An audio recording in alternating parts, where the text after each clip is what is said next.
Localize, por favor, o versículo de número 13. Aleluia. Quem achou, diga aleluia. Diz assim o texto sagrado. A tradução que eu estou lendo é a NVI, porém a palavra de Deus é a mesma e ela não mudou. Entrai pela porta estreita, pois larga é a porta e amplo o caminho que leva à perdição, e são muitos os que entram por ela. Como é estreita a porta e apertado o caminho que leva à vida, são poucos os que a encontram. Cuidado com os falsos profetas. Eles vêm a vocês vestidos de peles de ovelhas, mas por dentro são lobos devoradores. Vocês os reconhecerão pelos seus frutos. Pode alguém colher uvas de um espinheiro ou figos de ervas daninhas? Semelhantemente, toda boa árvore dá frutos bons, mas a árvore ruim dá frutos ruins. A árvore boa não pode dar frutos ruins, e nem a árvore ruim pode dar frutos bons. Toda árvore que não produz bons frutos é cortada e lançada ao fogo. Assim, pelos seus frutos vocês os reconhecerão. A igreja que me acompanha, eu gostaria que repetisse isso após mim. Pelos frutos os conhecereis. Isso foi lindo, mas pode ser melhor. Pelos frutos os reconhecereis. 21. Nem todo aquele que me diz Senhor, Senhor, entrará no reino dos céus, mas apenas aquele que faz a vontade de meu Pai, que está nos céus. Muitos me dirão naquele dia: Senhor, Senhor, não profetizamos em teu nome? E em teu nome não expulsamos demônios e não realizamos muitos milagres? Então lhes direi abertamente: nunca vos conheci. Apartai de mim, vós que praticais a iniquidade. Portanto, quem ouve estas minhas palavras e a pratica é como um homem prudente que construiu a sua casa sobre a rocha. Caiu a chuva, transbordaram os rios, sopraram os ventos e deram contra aquela casa, e ela não caiu, porque tinha os seus alicerces na rocha. Mas quem ouve estas minhas palavras e não as pratica é como um insensato que construiu a sua casa sobre a areia. Caiu a chuva, transbordaram os rios, sopraram os ventos e deram contra aquela casa, e ela caiu, e grande foi a sua queda. Repita comigo, por favor. E grande foi a sua queda. Pode tomar o seu assento em nome de Jesus. Eu gostaria que você fechasse os seus olhos, colocasse a mão no seu coração e orasse juntamente comigo. Senhor Jesus, eis aqui minha vida, eis aqui a vida, meu Pai, útil do teu ministério, que tem te servido há tanto tempo, meu Pai, mas nessa noite eu entendo o quão pequeno eu sou, não muito diferente de um grãozinho de areia. Senhor, usa a minha vida, meu Pai. Meu Pai, brinca nos seus teus braços, na tua dependência, sabendo, Senhor Jesus, que a retaliação já começou antes mesmo de eu pregar.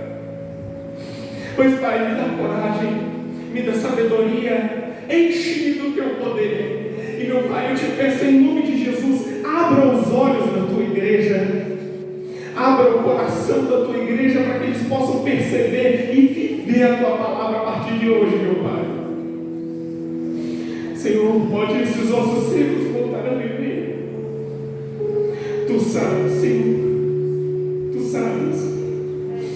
Jesus, entra nesta casa, fala conosco no dia de hoje, e que em nome de Jesus somente o Senhor conduza a arca hoje, e que assim como era no Antigo Testamento, se alguém meter a mão que caia morto, que se eu pregar aquilo que não está escrito, que eu caia morto, mas que a tua palavra seja pregada com verdade. Enche-me da tua glória, enche a tua igreja do teu poder e abra os entendimentos aqui nessa noite, Pai. Porque tudo que foi dito até agora está só confirmando a palavra que o Senhor quer bradar. Em nome de Jesus eu oro. Amém. Antes de dizer qualquer outra coisa, eu gostaria de dizer aos irmãos que eu vim aqui hoje guiado pelo Espírito Santo e que só Deus sabe o quão difícil foi para chegar aqui hoje. Então, eu não sei quem aqui que tem o costume e foi chamado por Deus para pregar a palavra, mas as minhas costas doem, o peso massacra e a responsabilidade é grandíssima. Porque quem tem compromisso com Deus e com a palavra da verdade não aceita levar palha mastigada para a noiva do Cordeiro. E eu não quero vir aqui trazer uma palavra de congresso para você dar 2 pulos e nós voltarmos para nossa casa e dizermos que houve um mover de Deus, mas daqui 1 semana e meia todo mundo volta para a mesma marasmo espiritual que a gente estava. Eu gostaria de vir aqui hoje para abrir os olhos da igreja, da Assembleia de Deus e de onde quer que chega o alcance da minha voz. Irmãos, eu não estou preocupado com a sua autoestima, eu não estou preocupado com a roupa que eu vim, e a única coisa que me tirou o sono nessa madrugada, Deus sabe o que eu estou falando, foi que em 100 anos, grande parte das pessoas que estão lá fora, e Deus queira que não, até algumas que vêm ao nosso ministério estarão queimando no inferno. Dá graças a Jesus. O texto que nós acabamos de ler, ele é pertencente ao maior sermão do maior pregador de todos os tempos que já pisou nessa terra, e o nome dele a igreja sabe: Jesus. O Senhor Jesus pregou esse sermão, dando em contraste tudo aquilo que a cultura na época dizia, tudo aquilo que o diabo apresentou e tudo aquilo que a política e que o mundo estava vivenciando. Jesus pregou o contrário do que aquela geração estava vivendo. Tanto é que no capítulo 4, versículo de número 8 do Evangelho de Mateus, Jesus jejuando por 40 dias e 40 noites no deserto, o diabo estava do lado dele, o que já mata uma doutrina que tem no nosso meio, que a pessoa vira e fala que bota o diabo para correr. O próprio Jesus, em 40 dias e 40 noites em jejum no deserto, o diabo estava do lado dele o tentando. A palavra de Deus vai nos dizer em 1 Pedro capítulo 5, versículo de número 8, se não me falha a memória, que o diabo, ele anda ao nosso derredor como anjo, como leão, buscando a quem possa tragar. Mas ao contraste do que o diabo fez, voltando nesse mesmo versículo, que levou o nosso Jesus para o topo de quem lembra? Deus irmão bom de Bíblia. Levou Jesus ao topo de um monte, e lá o apresentou as riquezas dos reinos deste mundo. Porém, em contraponto, no capítulo 1 do Evangelho, no capítulo 5 e o versículo de número 1 do Evangelho de Mateus, a gente vai perceber que Jesus dessa vez leva uma grande multidão consigo para o monte. Só que ao contraste do diabo que leva Jesus para o monte, ao topo do monte, para mostrar para ele as coisas que essa terra tinha, Jesus leva a grande multidão consigo para o topo do monte para apresentar para eles as virtudes do reino de Deus. Aleluia. Deus seja louvado. Neste capítulo de número 5, capítulo de número 6, no capítulo de número 7, a gente encontra essa pregação que ela é uma pregação extremamente bem planejada. Eu vou ser breve. É uma pregação dividida em 3 partes, sempre em 3 partes: a introdução, o desenvolvimento e a conclusão. Dentro da introdução nós temos 3 partes, dentro do desenvolvimento nós temos mais 3 partes, e dentro da conclusão nós temos mais 3 partes. Cada palavra que Jesus soltou nesse sermão, ele foi cuidadosamente planejado, cuidadosamente colocada, para que não houvesse desvio de atenção. Tudo que Jesus falou ali leva ao texto que nós acabamos de ler. Jesus começa então a introduzir o Sermão do Monte para nós, onde nós entendemos o que Jesus quer dizer quando o reino dos céus está próximo. O sermão foi dividido, como eu disse aos irmãos, em 3 partes, sendo a primeira delas a identidade do reino, as bem-aventuranças, o sal da terra e a luz do mundo. A maneira que Jesus começa o sermão contrapõe com o capítulo 4, versículo 8 de Mateus, que eu falei que o diabo levou Jesus ao topo do monte. Interessante a gente perceber ele começa o sermão falando sobre humildade. Bem-aventurados, capítulo 5, versículo 3. Bem-aventurados os humildes de espírito, porque deles é o reino dos céus. E Jesus termina falando de queda. Provérbios capítulo 16, versículo 18, vai falar que o orgulho precede a queda. Irmãos, eu preciso da sua atenção. Quando a gente observa na palavra de Deus que o orgulho ele é a raiz de todos os pecados, em contraponto a gente percebe que tem o que? A humildade. Então, se o orgulho ele é a raiz de todos os pecados, do outro lado do extremo está a humildade.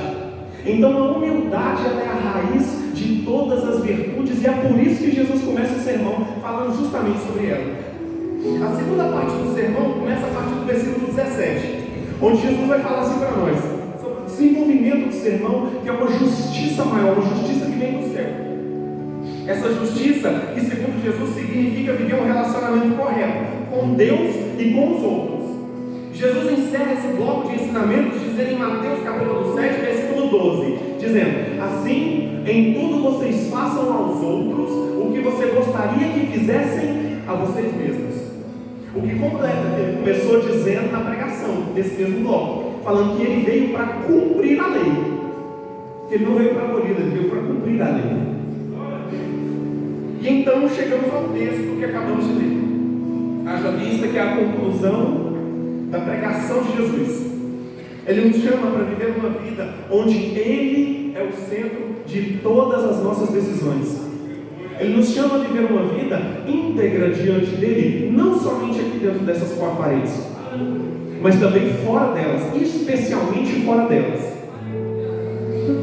E ele usa como figura de ilustração uma alegoria, mas as três quer bater na mesma tecla, que são hortas, árvores e casas.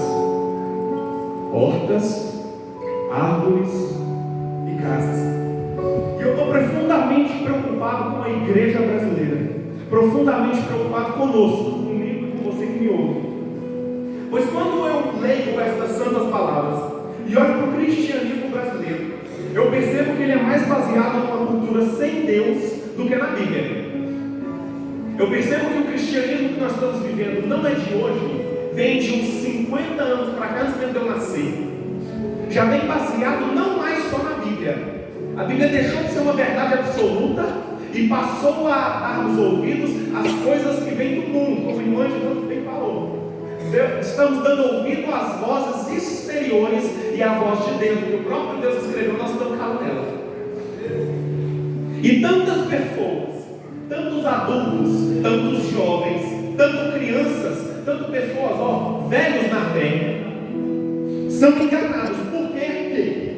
Por causa de terem feito uma oração lá quando se converteu, serão salvos. Muitos estão sendo enganados. E assim, e saem do momento da conversão convencidos. Às vezes até Jesus toca o coração e eles saem profundamente quebrantados, mas eles saem dali convencidos e olham para nós que estamos aqui dentro dessas quatro paredes.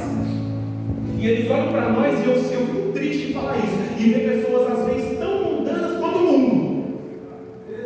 Pessoas vêm para a igreja a primeira, segunda, terceira vez, se sente bem, sente a presença do grandão da Galileia e vem aqui na frente entregar a vida para Jesus. Porém, ninguém ainda falou para essas pessoas que as pessoas que estão aqui dentro, muitas das vezes, não vivem o que prega.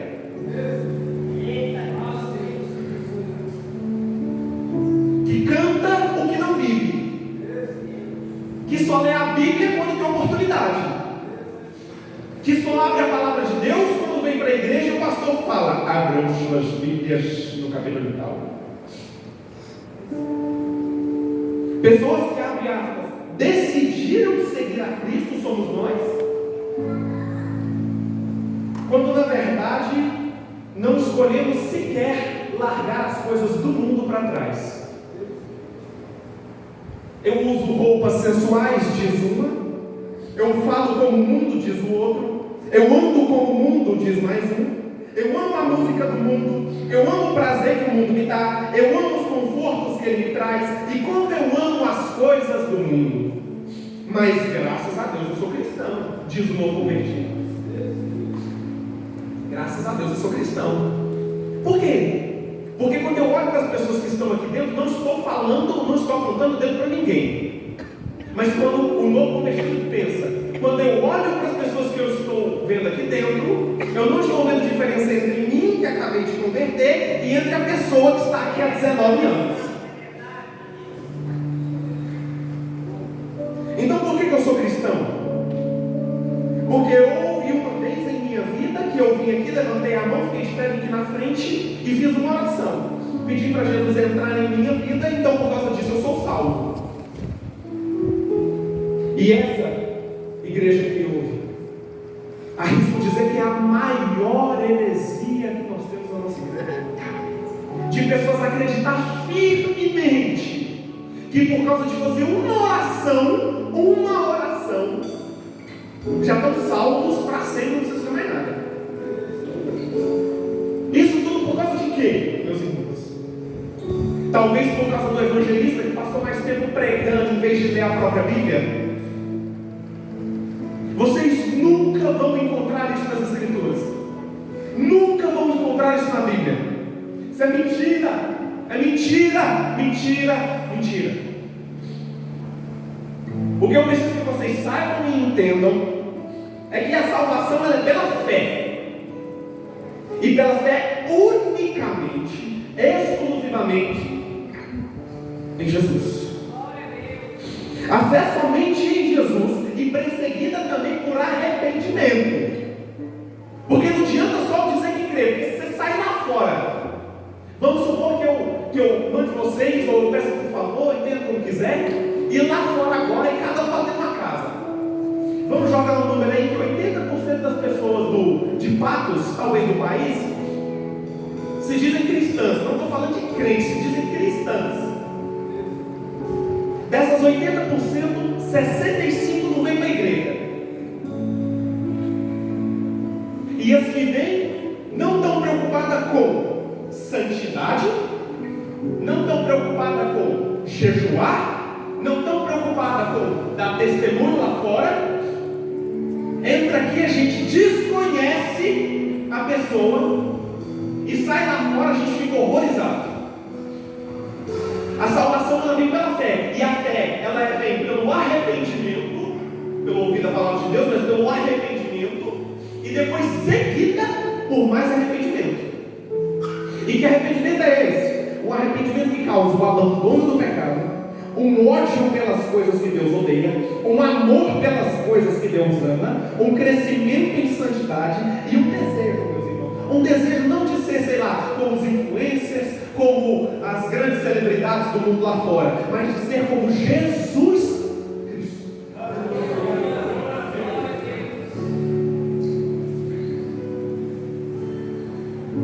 E você sabe o que a Bíblia diz para os cristãos fazerem?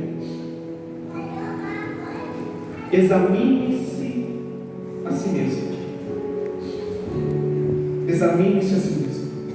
Peça a Deus hoje, nessa noite, para você sair do ciclo, para você sair dessa vida rasa, para sair das águas nos tornozelos, como disse o presidente de Bolsonaro. Sai disso, meu irmão. Jesus está voltando, acorda para a vida. Acorda para a vida, e ainda que Ele não volte a tempo de você viver toda a sua vida, mas quando chegar o último dia e Jesus te pedir a tua vida, te pedir teus dons, Ele vai falar para você assim: muito bom, servo bom e fiel, ou aparta-te de mim porque eu não te conheço.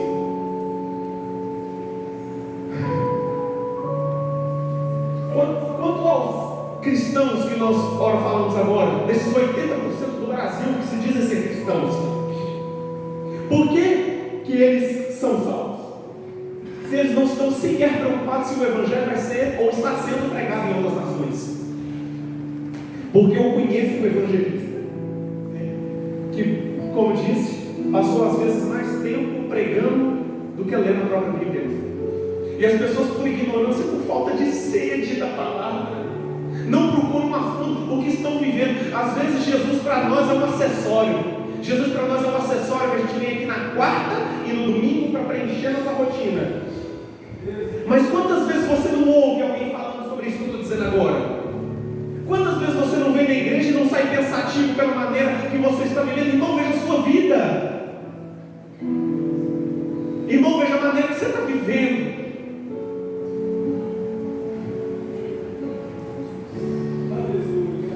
Escute aqui, igreja de Cristo que me ouve.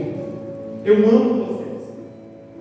E existem homens aqui neste altar, uns que estão e outros que não estão, que amam vocês e preocupam também com a sua alma, com o destino dela, porque 80, 90, 100 anos são muito rápidos. São muito rápidos. O irmão, o pastor Ademar deve lembrar do dia que ele me pegou, e hoje passou 19 anos, eu estou aqui. O tempo passa rápido, mas a eternidade ela não acaba. Aleluia.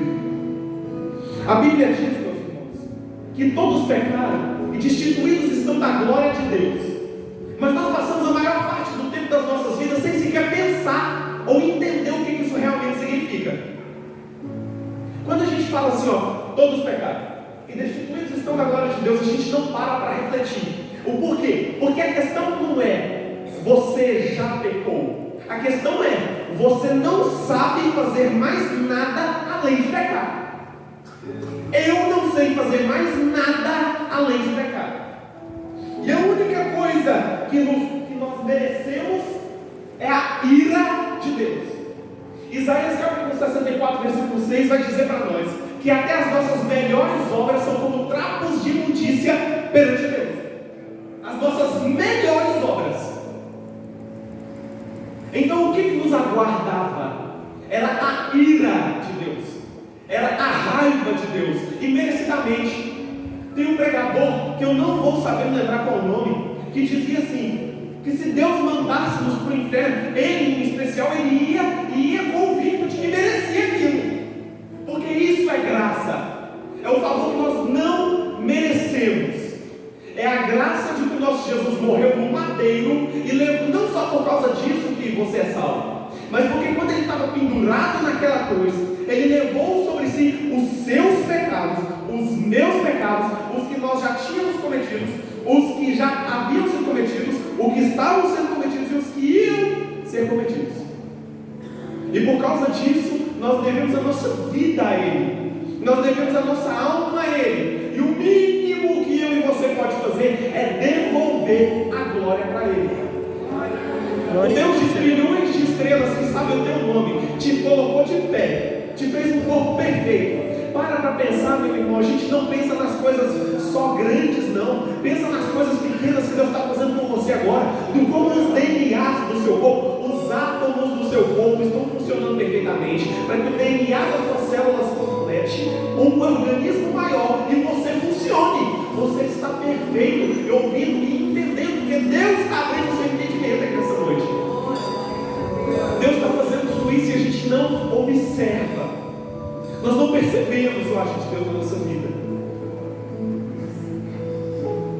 E agora eu te digo que muitas das coisas que você ama fazer, na verdade Deus odeia.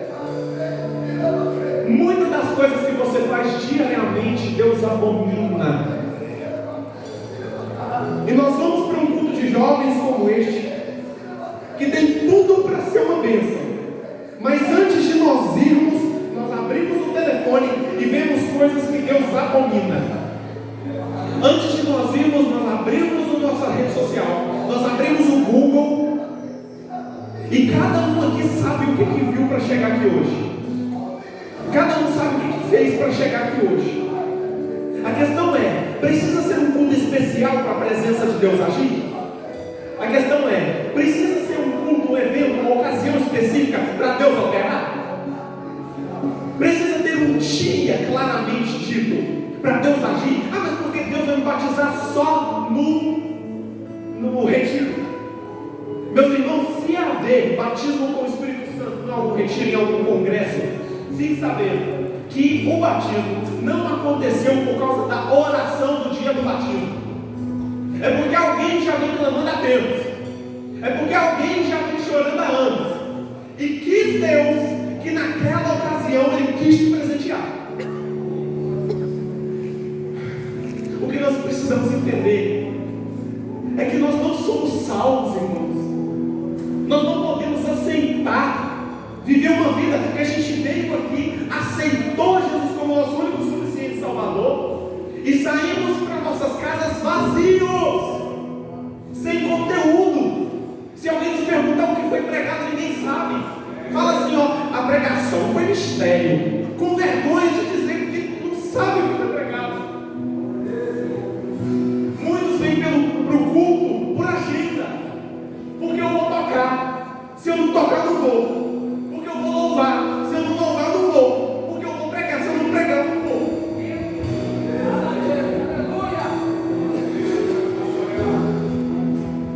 Então, quando você se pergunta por que o Espírito Santo não desceu sobre nós, e por que nós temos que criar um falso fogo e um falso entusiasmo, e eu te digo por quê.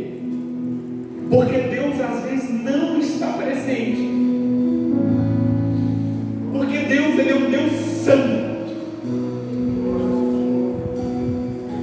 E o santo não habita no profundo. Decide hoje a quem tu serve. As pessoas dizem que a cruz ela é um sinal do quanto o homem é valioso. Mas isso não é verdade. A cruz, na verdade, só revela o quão miseráveis nós somos, o quão miserável eu sou, o quão tão diferente de um pouco de grão de areia eu sou. Aí você diz, mas então, Isaac, eu fui salvo orando e pedindo para Deus escrever meu nome no livro da vida. Não, você não foi salvo unicamente por causa disso. Você não foi salvo por uma fórmula mágica, por algumas palavrinhas, estou salvo. Não. Você foi salvo porque se arrependeu dos seus pecados e porque acreditou. Não foi uma coisa isolada. E você continua, espero eu, fazendo isso até hoje.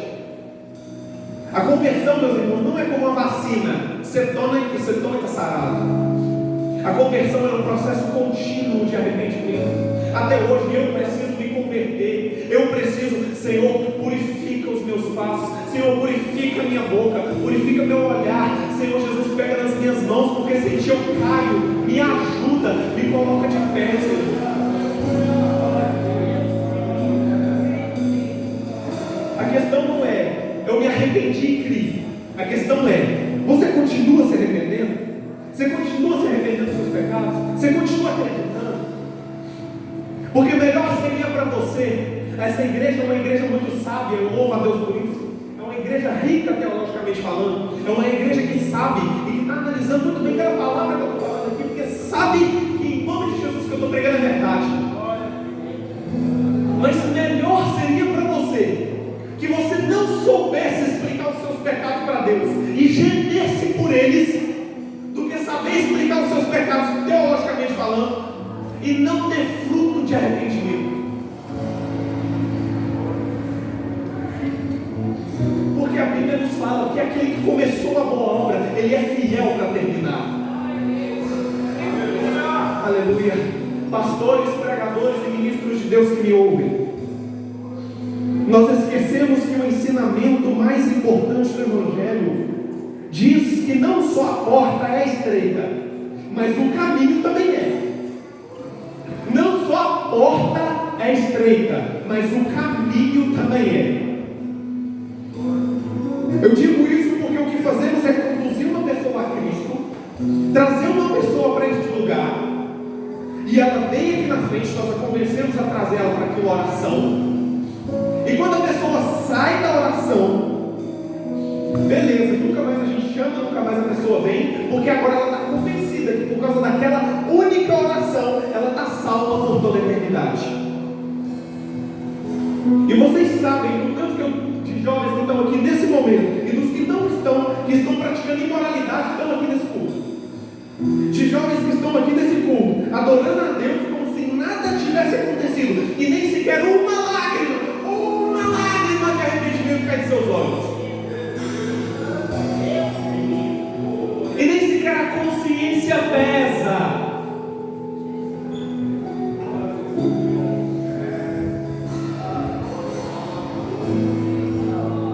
Vocês sabem que lá fora, queira Deus que aqui dentro não. Há jovens que estão usando drogas, há jovens que estão bebendo, há jovens que estão fumando, há jovens que estão fazendo coisas que não são apropriadas para cristãos fazerem. E ainda assim eles vão à igreja muitas vezes no domingo e agem como se absolutamente nada estivesse acontecendo. Irmãos, pelo amor de Deus, irmãos, se ninguém tivesse dado essa informação para vocês, o peso não teria. Mas agora tu tens a informação, o que farás com ela? Você sabe que aquelas pessoas lá na sua escola, lá na faculdade, ou até mesmo lá no tiro de guerra onde eu vou, estão caminhando a passos largos para o inferno, acreditando firmemente que estão indo para o céu. E você se cala, porque eles nem sequer reparam que você é servo de Deus. O teu falar não se diferencia do deles, o teu andar não se diferencia do deles, a tua vida em absolutamente nada se diferencia do deles. Meus irmãos, vamos para o texto. Mateus capítulo 7, versículo de número 13. Acompanhe comigo. Entrai pela porta estreita, pois larga é a porta e amplo o caminho que leva para a perdição, e muitos são os que entram por ela. Irmãos, quando Jesus nos fala que tem uma porta estreita, não só uma porta, um caminho estreito, é necessário que nós que discipulamos alguém, nós que ainda temos sede pela palavra, nós que ainda não estamos, eu não estou falando de perder o galardão, eu estou falando que tem medo de perder a salvação, de que queremos passar a eternidade com Jesus. Porque tem muitos lá fora, e infelizmente deve ter aqui dentro, e eu estou falando não só dessa igreja, mas de todas no Brasil inteiro, de pessoas que acreditam que estão caminhando para o céu, andando para o inferno. Nós precisamos abrir os olhos uns dos outros. A Bíblia quer que você saiba que você deveria ficar terrivelmente amedrontado, porque nós não conhecemos a Deus. Você não diz às pessoas que elas são salvas. Você não tem o direito de dizer para as pessoas que elas são salvas. Você as diz o que elas devem fazer para ser salvas. Deus as diz que elas são salvas. Aleluia. Verso de número 15. Cuidado com os falsos profetas. Eles vêm a vocês vestidos de pele de ovelhas, mas por dentro são lobos devoradores.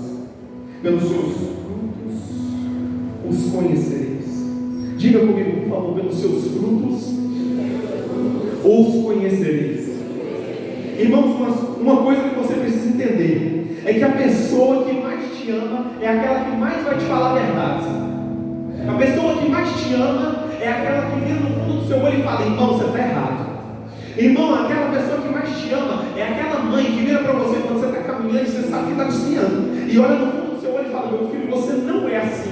Eu não te criei para ser assim. Meu filho, volta para o caminho. Volta para o caminho quando é tempo. A pessoa que mais te ama, ela não vai te amaciar seu ego. Veja que quando Jesus começa a falar sobre a árvore e seus frutos, a primeira frase que ele fala é: tomem cuidado com os falsos profetas. Isaac, por quê? Porque o falso profeta, ele nunca vai acabar com a festa. O falso profeta, ele sempre vai passar a mão na sua cabeça. O falso profeta, ele nunca vai interromper as palmas. O falso profeta, ele nunca vai estragar. E eles te apresentam um cristianismo que fará a sua vida parecer um parque de diversões, e onde Jesus está ali no meio. Mas vão te deixar tão entretido no fim das contas, que você não vai ter tempo para perguntar: será que Deus está agindo na minha vida? Vão te deixar tão entretido que não vão te dar tempo para perguntar: será que eu estou crescendo em santidade? Vão te deixar tão entretido que não vão te dar tempo para perguntar se eu realmente nasci de novo. E se a Bíblia nos diz que poucos vão entrar, e a maioria dos cristãos dessa nação acreditam que são salvos, como você acredita que é salvo? Como você pode dizer no peito e falar: eu sou salvo? Como é que você me diz? Ah, porque eu acredito. Como você sabe que acredita? Todas as pessoas que nós vamos perguntar lá fora, que você com certeza já deve ter perguntado para alguém se a pessoa tem fé ou se ela Todos respondem que têm fé e que acreditam. Então o que diferencia? O que diferencia a mim e a igreja que me ouve dessas pessoas? Como você sabe que não é igual a eles? Você sabe que foi salvo, porque a sua vida está num processo de transformação constante, e o seu estilo de vida já não é o mesmo de há um tempo atrás. Se desde o período que tu se converteu, você já não vê mais diferença, você já não sente mais a presença de Deus, você já não tem mais prazer em ouvir Deus falar, se o culto agora te dá sono, se a palavra de Deus agora já não te interessa mais, peça a Deus, irmão, que te avive. Peça a Deus que passa a habitar e estar sobre você de novo. Versículo 17, acompanhe comigo. Semelhantemente, toda árvore que dá frutos bons, mas a árvore ruim dá frutos ruins. A árvore boa não pode dar frutos ruins, nem a árvore ruim pode dar frutos bons. Toda árvore que não produz bons frutos é cortada e lançada ao fogo. Pelos seus frutos os conhecereis. Pelos seus frutos os conhecereis. Pelos seus frutos os conhecereis. Irmãos, para a gente entender esse texto, eu gostaria de dar uma passadinha bem rápida na literatura hebraica. Porque na literatura ocidental, o que é que nós conhecemos? Quando alguém quer enfatizar alguma coisa, a pessoa fala e coloca um negrito. Quando na voz a gente quer enfatizar alguma coisa, a gente altera o tom de voz, falando mais baixo, mais alto, alterando a maneira que fala. Agora na escrita hebraica, onde foi escrito, isso era muito diferente. Quando a gente quer enfatizar alguma coisa, a gente repete e repete e repete e repete e repete até entender. Perceba que Jesus está falando a mesma coisa, o mesmo assunto. Pelos seus frutos os conhecereis, pelos frutos os conhecereis, pelos frutos os conhecereis. Isaac, onde você quer chegar? Irmãos, imagine que você tenha uma conversa com Jesus, e Jesus então vira para você e diz assim: irmão, é possível achar espinhos numa figueira?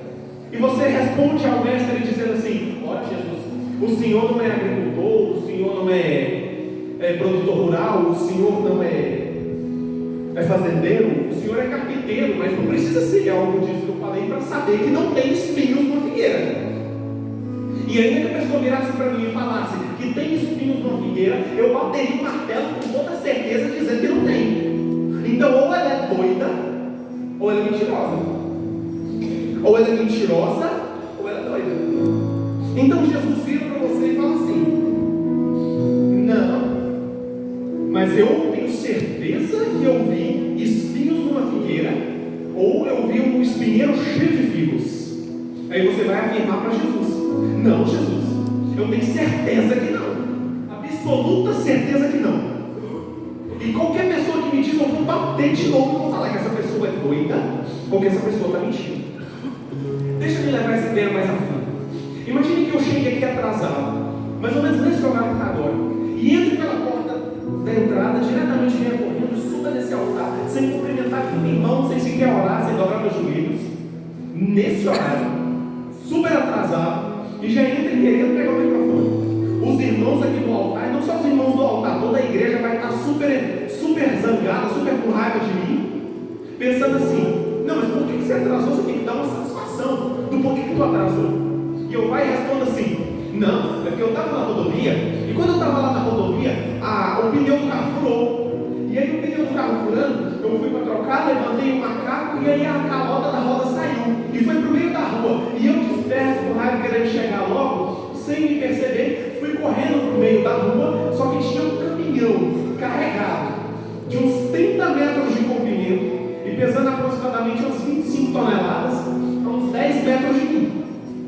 Aí ele me bateu, aí eu levantei, né? Peguei a calota da roda e fui lá. Aí os irmãos vão olhar para mim e vão ficar assim, ó. Mas irmão, essa história não fecha, essa história não bate.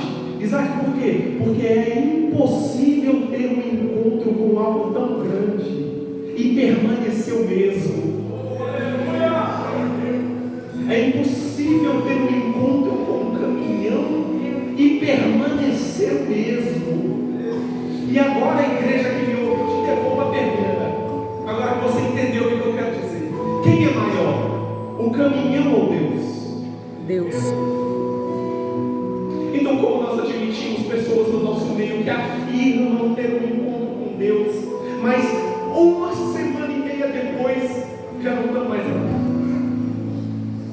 A gente vai para retiros, vai para congressos, e ali é pregado, e a gente sente o poder de Deus, a gente sente a presença de Deus ali naquele lugar, mas passa uma semana, passa 2 semanas, às vezes não tem muito, um mês, e a gente não vê mais a pessoa ali no meio, a gente não vê mais o fogo do poder ali no meio da juventude, a gente não vê mais o fogo do poder no meio da igreja que ora, a gente não vê mais pessoas falando em línguas e sem vergonha de adorar a Deus, sem vergonha de levantar a voz e clamar, sem vergonha de orar em voz alta, porque às vezes está tão vazio de Deus, e tão cheios de si mesmo, e não sabem e não se preocupam mais em perguntar a Deus: Senhor, ensina-nos a orar. Aleluia. Versículo 21, e eu encerro agora. Acompanhe comigo.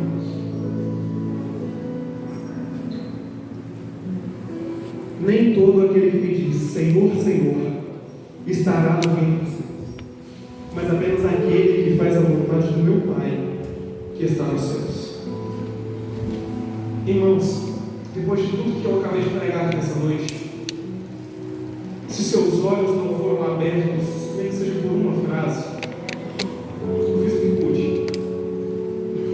Que Deus me conceda uma outra oportunidade, que Deus abra os teus olhos e que Deus te conceda um arrependimento tão sincero que essa cidade nunca viu antes. Mas eu preciso encerrar dizendo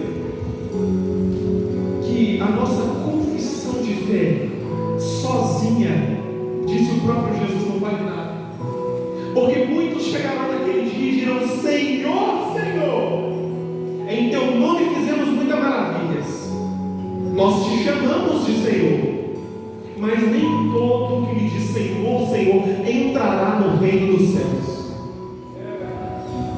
Irmãos, renove a tua fé, examine-se hoje a si mesmo.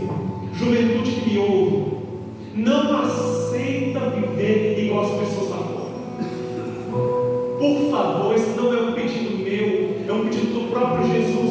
E eu estava comentando com um amigo que eu preguei para ele essa sexta agora, que já teve relato de pessoa que viu a Jesus, assim, nem que seja por visão, e eles não conseguiam levantar a cara de vergonha, tamanho constrangimento, pelo amor de Jesus que os consumia. Irmãos, imagina se Jesus estivesse na sua frente agora, se o próprio Cristo Jesus estivesse na tua frente, se realmente descesse de maneira literal uma bombinha no teu ombro, você andaria da mesma maneira? Ou você andaria assim? Não, uma bombinha, preciso tomar cuidado, preciso vigiar, eu não quero que ela vá embora, eu não quero que ele vá embora. Fica comigo, Senhor, já se faz tarde, fica comigo, Senhor, não vai embora, fica comigo mais um pouco, porque quão triste é perder a presença de Deus, quão triste é não sentir a presença de Deus, quão triste é passar 1 mês, 2 meses, 3 meses, e principalmente você que já recebeu um chamado da parte de Deus, olhar para o alto e dizer assim: Senhor, nós não temos outra esperança, se o Senhor não vir até mim, meu Pai, eu estou perdido, Senhor. Senhor Jesus, eu não estou sentindo a tua presença, minha carne quer pecar, o meu espírito está desfalecendo, eu já não sinto mais o seu amor. Senhor, me socorre, Jesus. Coloque-se de pé.